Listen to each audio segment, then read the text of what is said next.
Assalamualaikum warahmatullahi wabarakatuh. Bismillahirrahmanirrahim. Alhamdulillah. Wassalatu wassalamu ala rasulillah wa ala alihi wa ashabihi wa mawalah. Bertemu kembali para peserta program Sibak. Kita akan masuk ke materi ayat pertama. Ayat pertama dari dalam Al-Quran itu adalah Bismillahirrahmanirrahim. Mari kita baca bersama-sama. Bismillahirrahmanirrahim. Ini ayat pertama dalam surat pertama di dalam Al-Quran. Di sini kita lihat ya pemisahan ya, kalimat itu menjadi kata per kata. Jadi pertama adalah bi, ini adalah harfu jar, ismi, Allah, Ar-Rahman, dan Ar-Rahim. Kita belajari makna kata. Ya. Bi, dengan. Di dalam konteks kalimat ini, bi di sini artinya dengan. Ya. Ismun, nama. Allah, ya, nama Allah. Ar-Rahman, sering diterjemahkan Maha Pengasih. Ar-Rahim, Maha Penyayang. Kata Ar-Rahman dan Ar-Rahim ini berasal dari akar kata yang sama, yaitu rahima, fi'il madinya, yarhamu, fi'il mudhari'nya, kemudian rahmah, ini masdar atau bentuk nominanya, kemudian Rahman, ya, kata sifat, Rahim, juga kata sifat. Ar-Rahman, kalau dikaji secara kebahasaan, ya, bentuk Ar-Rahman, Al-Fa'lan, itu menunjukkan keluasan. Sementara Ar-Rahim, Al-Fa'il, itu menunjukkan kedalaman. Ya, jadi, kalau di dalam bahasa Arab itu jelas perbedaan antara Ar-Rahman dan Ar-Rahim. Sementara terjemahan dalam bahasa kita yang Maha Pengasih, Maha Penyayang, mungkin kita sulit membedakan antara keduanya, karena kita lihat di dalam Kamus Besar Bahasa Indonesia, ya kedua kata itu dapat dikatakan sama maknanya. Kita lanjutkan dengan mengkaji penulisan Bismillah. Ya. Itu asalnya kan bi, ya, ada alifnya. Ya. Bismillah, kemudian ada alifnya, kemudian dihilangkan alifnya. Jadi Bismillah, ba, alif, sin, mim. Apa ini di sini Bismillahirrahmanirrahim, ini alifnya hilang. Ya. Nah, dihilangkannya huruf alif di sini bersifat tauqifiyah. Artinya itu atas petunjuk Allah. Ya, yang disampaikan oleh Rasulullah kepada para penulis wahyu. Dan ini khusus untuk penulisan basmalah. Ya, Bismillahirrahmanirrahim itu singkatnya basmalah. Tentu dengan hikmah yang perlu ditadaburi. Ini ada banyak alasan, antara lain ada yang mengaitkan dengan jumlah huruf di dalam Bismillahirrahmanirrahim itu. Kalau ditambah alif berarti menjadi 20. Tapi dengan dihilangkannya alif, maka Bismillahirrahmanirrahim itu terdiri dari 19 huruf.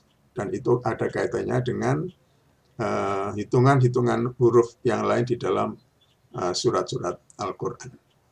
Ya. Kita akan pelajari satu kaidah ya di sini. Kata Ismillah. Ya. Asalnya ismun, kemudian Allah, kemudian menjadi Ismillah. Kenapa ada menjadi ismi? Nah, adanya menjadi ismun menjadi ismi itu karena ada harfu jar yaitu bi. Ya.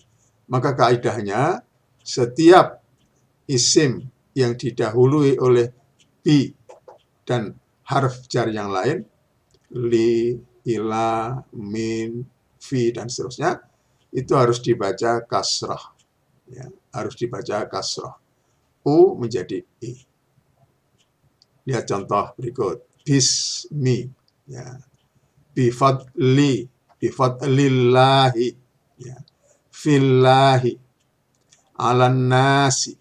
Ya, jadi isim yang didahului oleh huruf jar itu bacaannya berubah dari u menjadi i. Nah, ini kaidah pertama yang kita pelajari di dalam sibak ini. Kemudian kaidah yang kedua, ismullahi. Ya, kalau tidak ada bi menjadi ismu. Nah, ismullahi. Jadi bismillahi. Nah, ini ada kaidah, ya, struktur frasa yang terdiri dari dua isim, ismun dan Allah, ini dua isim. Ya. Ini disebut dengan idhofah. Isim pertama tidak boleh diberi al atau tanwin. Jadi ismullah tidak boleh al ismullah. Alif lamnya dihilangkan. Ismun asalnya, tanwinnya dihilangkan. Maka menjadi ismu digabung dengan Allah menjadi ismullah. Isim kedua mesti berharokat kasrah. Berharokat kasrah. Ini struktur idhofah. Jadi isim yang pertama harus nakirah. Tidak boleh ada alif lam dan juga tanwin. Kemudian isim yang kedua harus dalam keadaan kasrah. Ya. Kita lihat contoh-contoh berikut ini. Ya. Ada ismullahi, ya. Nama Allah. Ya. Kitabullahi. Artinya, oke, kitab Allah. Kalamullahi. Kalam Allah. Baik. Dinullahi. Apa? Agama Allah. Baitullahi. Baitun rumah. Jadi baitullahi. Oke. Ashabul jannah. Al-jannah surga. Ashab itu bisa diartikan pemilik, bisa diartikan penghuni. Jadi ashabul jannah artinya penghuni surga. Ashabul kahfi. Ya, satu ayat surat yang terkenal. Ashabul kahfi. Al-kahf itu artinya gua. Jadi ashabul kahfi artinya penghuni gua. Oke. Ahlul jannah. Ya, ahlul jannah. Al-jannah surga. Jadi ashabul jannah penghuni surga. Ini ahlul jannah. Bisa juga diartikan pemilik atau penghuni surga. Nah, ini contoh dari frasa idhofah. Ya. Kita lanjutkan. Kita kembali kepada ayat Bismillahirrahmanirrahim. Coba bacalah frasa-frasa berikut ini dengan keras, lalu terjemahkan secara bebas. Ya, kita lihat di sini. Ismullah. Dibaca ya, keras bersama saya. Ismullah. Dinullah. Kitabullah. Kalimullah. Baitullah. Sunnatullah. Zikrullah. Asma'ullah.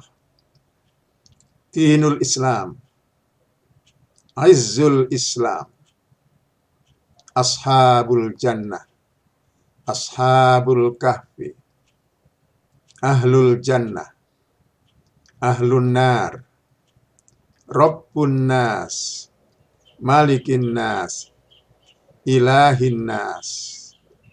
Rabbul Falak. Ibadur Rahman. Nurus Samawat. Nah, ini semua adalah contoh-contoh dari frasa idhofah tadi. Saya kira maknanya mudah-mudahan sudah bisa difahami karena ini sangat terkenal. Ya. Din, agama. Ya. Kalimullah, yaitu julukan untuk Nabi Musa, yaitu Nabi yang Allah berbicara dengannya. Ya. Apalagi Izzul Islam barangkali ini. Izzun itu kejayaan. Jadi Izzul Islam berarti kejayaan Islam. Ya. Ada Rabbun Nas, Malikin Nas, Ilahin Nas. Itu semua ada di dalam 3 surat, di dalam surat yang terakhir. Ya. Berarti Tuhan manusia, Raja atau penguasa manusia, sesembahan manusia. Ya. Ibadur Rahman ada di dalam surat Al-Furqan. Hamba-hamba dari zat yang maha penyayang. Nurus samawat. Artinya nur, cahaya, samawat, langit. Berarti nurus samawat artinya cahaya langit.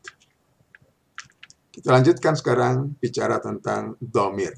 Ini ada kaidah yang kedua kita pelajari, yaitu dhamir yang artinya kata ganti.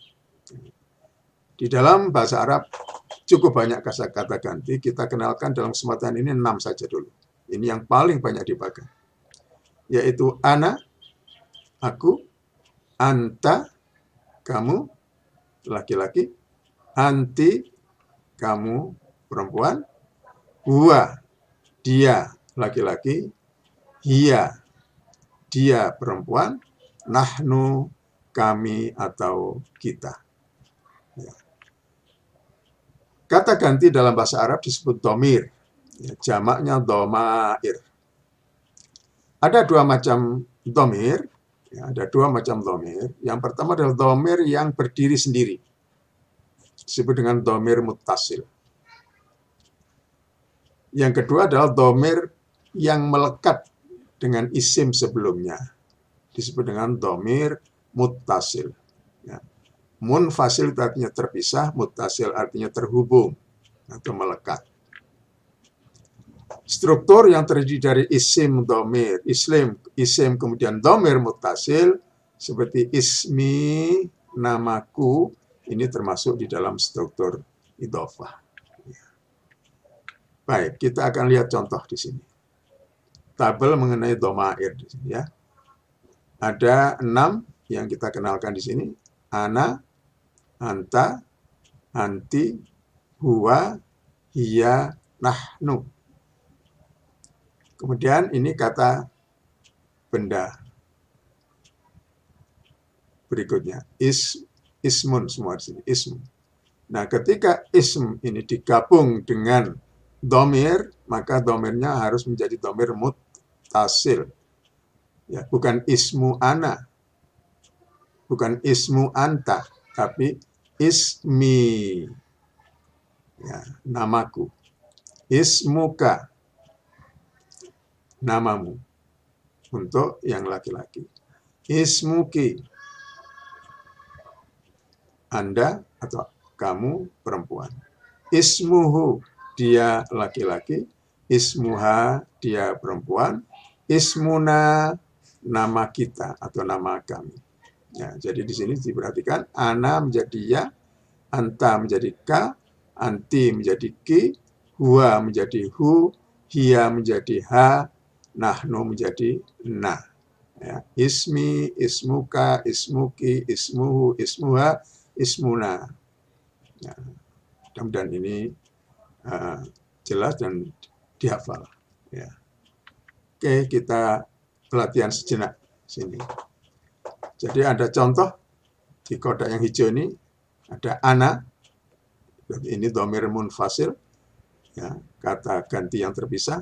Ini isim kitabun. Ya, terus ini mulai ada contoh 3 kalimat. Ana Ahmad, ya, aku Ahmad. Li kitabun, ya, saya punya kitab. Hadza kitabi, ini adalah kitabku. Ya, ini adalah kitabku. Sekarang kalau yang kedua ini ada ana, ada baitun. Baitun artinya rumah, baik. Ya. Maka menjadi gimana? Serah ini. Ana, mau disebut nama siapa aja boleh. Ana Muhammad misalnya.